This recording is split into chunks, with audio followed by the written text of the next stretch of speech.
अस्सलाम वालेकुम एवरीवन। आज 12 मई 2025 को यूके ने वाइट पेपर जो है अपना पब्लिश कर दिया है।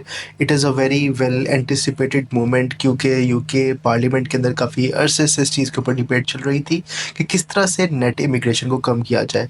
आज फाइनली वाइट पेपर को पब्लिश कर दिया गया है और बहुत सिग्निफिकेंट चेंजेस लाई गई हैं आपके वर्कर वीज़ा के अंदर, स्टूडेंट वीज़ा के अंदर, आपके डिपेंडेंट वीज़ा के अंदर, आपके ग्रेजुएट वीज़ा जिसको हम पोस्ट स्टडी वर्क वीज़ा कहते हैं उसके अंदर, एंड इवन आपकी जो सेटलमेंट के जो रूल्स हैं कि किस तरह आप जाकर यूके में अपना पासपोर्ट इवेंचुअली अप्लाई कर सकते हैं, उसके अंदर भी चेंजेस लाई गई हैं।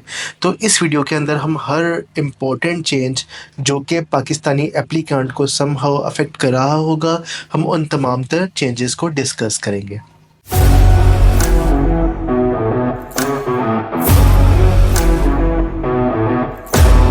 सबसे पहले हम आ जाते हैं वर्कर कैटेगरी के अंदर, जो टियर 2 कैटेगरी होती है। हम पिछले कुछ साल से देख रहे थे कि इस कैटेगरी को काफ़ी ज़्यादा अब्यूज़ किया जा रहा था।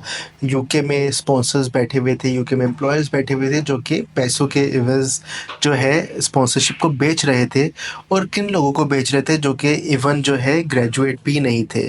तो इस चीज़ को मद्देनज़र रखते हुए यूके ने एक बहुत मेजर चेंज जो है वो इंट्रोड्यूस किया है कि कोई भी स्पॉन्सर टियर 2 के ऊपर स्पॉन्सरशिप को ऑफ़र नहीं कर सकता किसी ओवरसीज़ नेशनल को, अनलेस उसने आरक्यूएफ 6 लेवल की क्वालिफ़िकेशन ना पढ़ी हुई हो। अब इस बात का क्या मतलब है? अब इसका मतलब ये है कि कोई भी स्टूडेंट पाकिस्तान से है, चाहे इंडिया से है या ग्लोबली कहीं से भी है, उसने अगर टियर 2 पर जाना है तो उसकी बैचलर्स ऑनर्स की एटलीस्ट क्वालिफ़िकेशन कंप्लीट हुई हुई हो।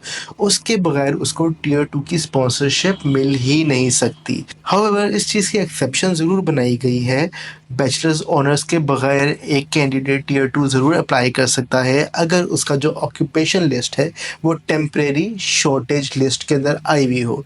अगर किसी वो नॉर्मल जो है जॉब के लिए अप्लाई कर रहा है जो कि टेम्परेरी शॉर्टेज लिस्ट के अंदर नहीं फॉल करती, तो इन दैट केस आरक्यूएफ लेवल 6 यानी कि bachelors honours equivalent 16 years of qualification equivalent उसकी क्वालिफिकेशन होगी, तभी वो टियर 2 के लिए अप्लाई कर सकता है।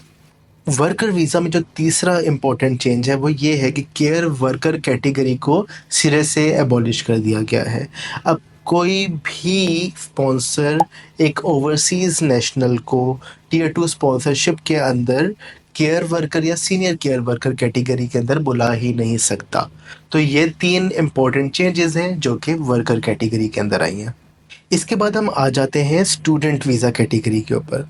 तो स्टूडेंट वीज़ा कैटेगरी के अंदर स्टूडेंट्स के ऊपर एज़ सच कोई रिक्वायरमेंट एडिशनल जो है अब तक इम्पोज़ नहीं की। सबसे बड़ी जो रिक्वायरमेंट्स हैं वो स्पॉन्सर्स के ऊपर लागू की गई हैं। मतलब स्पॉन्सर्स कौन होते हैं? जो आपकी यूनिवर्सिटीज़ होती हैं। अब यूनिवर्सिटीज़ के ऊपर स्ट्रिक्ट रूल्स अप्लाई कर दिए गए हैं कि स्टूडेंट वीज़ा रिफ्यूज़ल रेट उनका कम से कम होना चाहिए।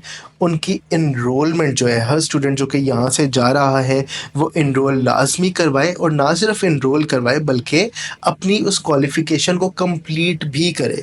ये तीनों चीज़ें अगर कोई इंस्टीट्यूट मैक्सिमम तादाद में हासिल नहीं कर पा रहा, उसका वीज़ा रिफ्यूज़ल रेट ज़्यादा हो गया है, या एनरोलमेंट कम बच्चे करवा रहे हैं, वहाँ पर जाके भाग रहे हैं, या अगर एनरोलमेंट करवा भी रहे हैं तो डिग्री कंप्लीट नहीं कर पा रहे फॉर सम रीज़न, तो इन दैट केस उनका जो स्पॉन्सरशिप लाइसेंस है वो एट रिस्क हो जाएगा।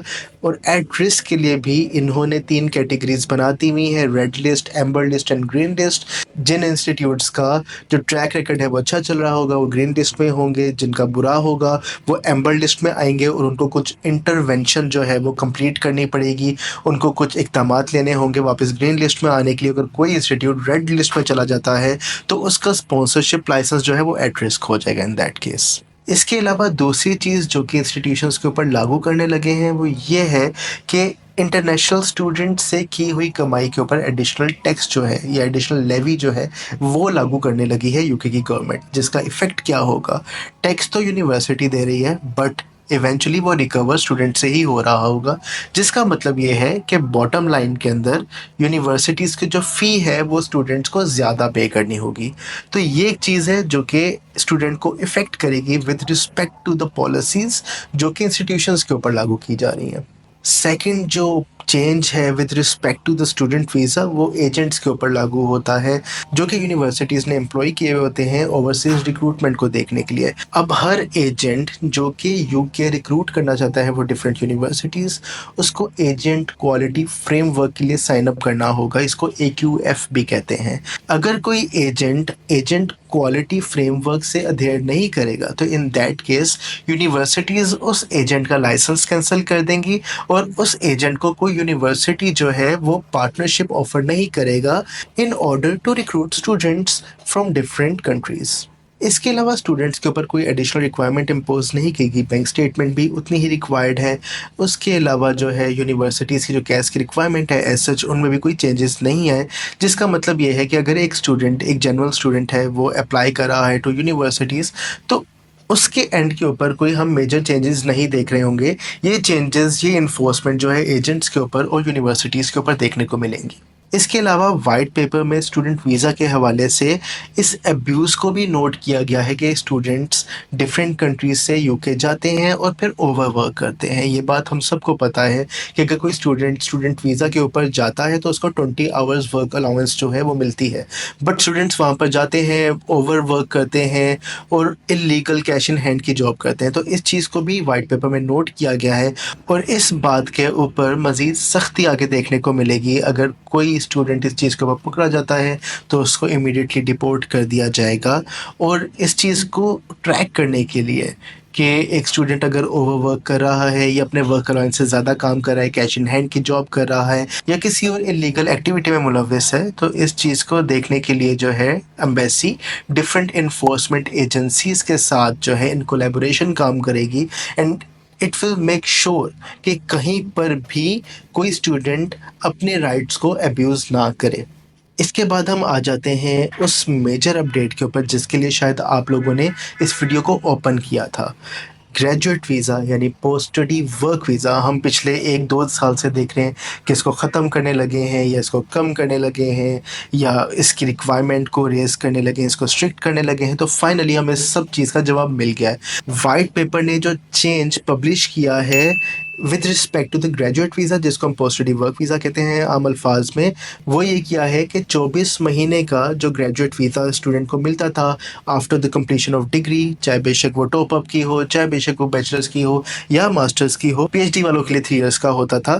तो अब इस पर्टिकुलर वीज़ा कैटेगरी को रिड्यूस कर दिया गया है। पहले 24 मंथ्स का होता था स्टैंडर्ड ग्रेजुएट वीज़ा, अब इस वीज़ा कैटेगरी को रिड्यूस करके 18 मंथ्स कर दिया है, यानी पहले 2 साल का था अब 1.5 साल का है।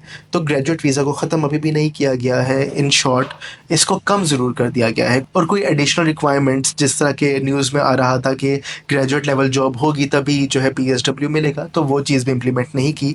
सिंपली ड्यूरेशन कम की है आधे साल की, मतलब 2 साल का पहले पोस्ट स्टडी वर्क वीज़ा होता था, अब ये रिड्यूस होकर 1.5 साल का रह गया है। जो तीसरा मेजर चेंज आया है वो डिपेंडेंट वीज़ा कैटेगरी के अंदर आया है। अब डिपेंडेंट वीज़ा कैटेगरी वर्कर्स के साथ भी अप्लाई होती है, उसके अलावा दूसरी प्रोटेक्टेड क्लासेस हैं उनके अंदर भी अप्लाई होती है और स्टूडेंट्स के साथ भी अप्लाई होती है। हमने पिछले 2-3 साल में इसके अंदर चेंजेस को इवॉल्व होते देखा है। पहले किसी भी मास्टर्स लेवल या उससे ऊपर प्रोग्राम के अंदर डिपेंडेंट को अलाउ किया हुआ था, फिर कोर्स वर्क प्रोग्राम में डिपेंडेंट्स को बैन किया और सिर्फ उनको रिस्ट्रिक्ट कर दिया रिसर्च प्रोग्राम्स के अंदर, चाहे बेशक वो मास्टर्स कैटेगरी के हों या PhD लेवल के हों। लेकिन किसी भी सूरत में डिपेंडेंट्स को इंग्लिश लैंग्वेज की रिक्वायरमेंट देने की ज़रूरत नहीं होती थी। अब इस वाइट पेपर की पब्लिकेशन के मुताबिक किसी भी डिपेंडेंट कैटेगरी के अंदर अगर कोई कैंडिडेट अप्लाई कर रहा है तो उसको इंग्लिश लैंग्वेज टेस्ट देना होगा A1 के इक्विवेलेंट। A1 जो है it is the lowest threshold of any English language test और A1 बेरली 2.5 या 3 के आइल्स के इक्विवेलेंट होता है। तो अभी ये नहीं बताया वाइट पेपर के अंदर कि कौन कौन से टेस्ट एक्सेप्टेड होंगे, बट A1 जो उसकी जो थ्रेशोल्ड है उसको बता दिया गया है। और अगर कोई भी बंदा आइल्स जनरल ट्रेनिंग का टेस्ट देता है तो उसके अंदर जो 2.5 से लेकर 3 का बैंड बनता है वो A1 के अंदर फॉल कर रहा होता है। इसके बाद जो चौथा चेंज आया है with respect to the immigration laws of the UK वो है रेजिडेंसी रिक्वायरमेंट्स के हवाले से। हमें पता था कि इंडेफिनिट लीव टू रिमेन, जिसको ILR भी कहते हैं, वो अप्लाई करने के लिए एक कैंडिडेट को यूके में 5 इयर्स के लिए रहना होता था, बट अब ये 5 इयर्स की रिक्वायरमेंट को रेज करके 10 इयर्स कर दिया है।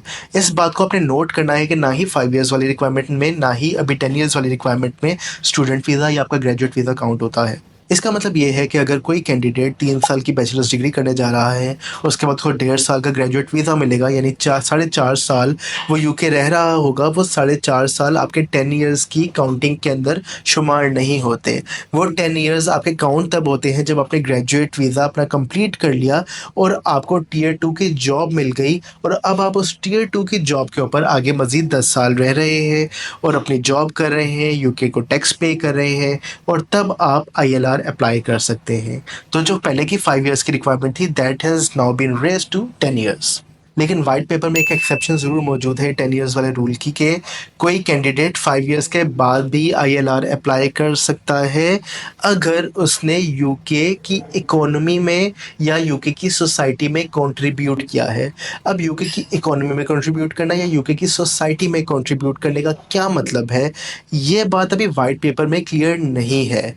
इस बात का तयन यूके डिफरेंट लेजिस्लेटिव मेजर्स के थ्रू लेगी, बट अभी इतनी बात क्लियर है कि एक्सेप्शन ज़रूर निकालेंगे इस 10 इयर्स वाले रूल की, जो कि 5 इयर्स के इक्विवेलेंट होगा और उसका जो थ्रेशोल्ड होगा वो सोसाइटी या इकोनॉमिक कंट्रीब्यूशन होगा।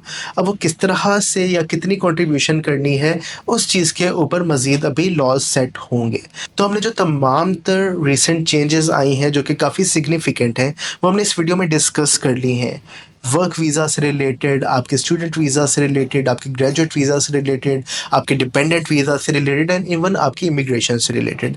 अगर आपका फिर भी कोई सवाल है जो कि आपको लगता है कि अनआंसर्ड है, आप इस वीडियो में कमेंट कर सकते हैं। हमारा व्हाट्सएप का नंबर गिवन है, आप उस पे हमें कॉल कर सकते हैं। नीचे डिस्क्रिप्शन के अंदर हमारी वेबसाइट का लिंक भी मौजूद है, हमारा लीड कैप्चर फॉर्म का लिंक भी मौजूद है। अगर आप फॉर्म कंप्लीट करके सबमिट कर देंगे तो हमारा काउंसलर आपसे ज़रूर राब्ता करेगा और आपके सवालात को ज़रूर एड्रेस करेगा। तब तक के लिए अल्लाह हाफ़िज़।